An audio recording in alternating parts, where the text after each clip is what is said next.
Hey, well, welcome to the Daily Brew. Today we're talking about a new term. Have you ever heard the term stay-at-home son?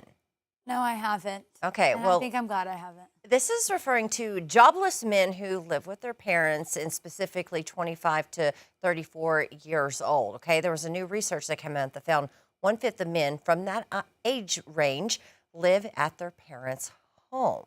So that trend is going up. And I kind of feel like this might be true too for, females as well. And I think the economy has a lot to do with it. Do they have a job? No, they're jobless. They're jobless, yeah. So they're living at home longer than ever before. I mean, I understand living at your parents' house while you're like saving up and working and, I have a lot of friends who did that.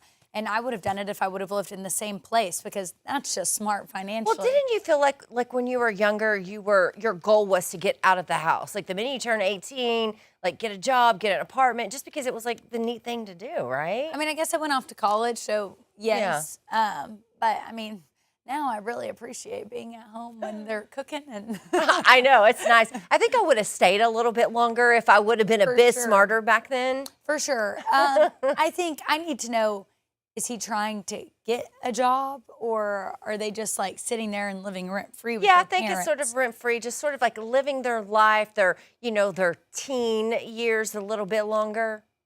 34 is a lot longer. Yeah, it is. Well, the phrase was coined when a contestant on Jeopardy actually described himself as a stay-at-home son, saying it sounded better than being unemployed or being a loiterer. I feel like if I'm in the dating scene, right? I'm a 25-year-old girl and I hear stay-at-home son, my automatic thought, well, there's two, but I think the first one is if they're calling themselves that, that they come from a lot of money so they just don't have to work.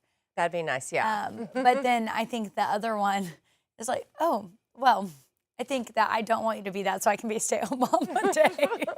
All right, let's talk about Chris Pratt actually taking on a pretty different role in this new thriller called Mercy. He's playing a police officer who has to prove his innocence to a judge, but this is an AI judge. This is freaky, and I think it's freaky because it feels like it could happen.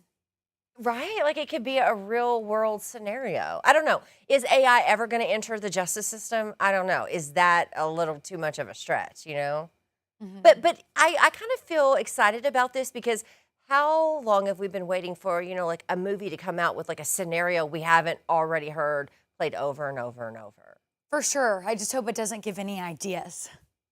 Right. Danny, would you like to go in front of an AI judge? No. Because I feel like I wouldn't have a shot. Well, maybe I could try to manipulate it, but... Well, it depends what you did, Danny.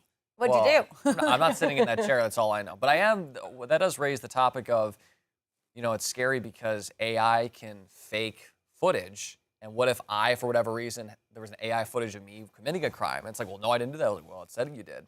And it looks a lot like you, walks like you, talks like you. And if it's an AI judge, they're going to be on their side. So it's like, This is true. That's something I didn't even think about.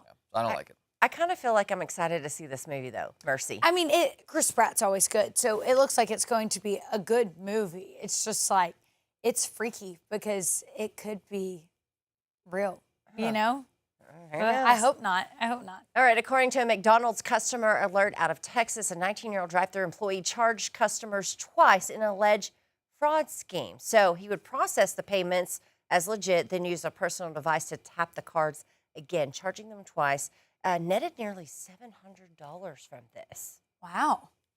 So it kind of begs the question, like you when you hand your card over, I mean, you are letting go control of, hand it to someone who knows what's going to happen with it. Yeah, that is kind of scary. I have a bone to pick with McDonald's while we're on this. I went and got the 2 breakfast burritos the other day. And, they have buy one, get one for $1. Yeah. And I was like, oh, I'm really about to do good here because I also had a coupon on my app for 40% off a burrito too.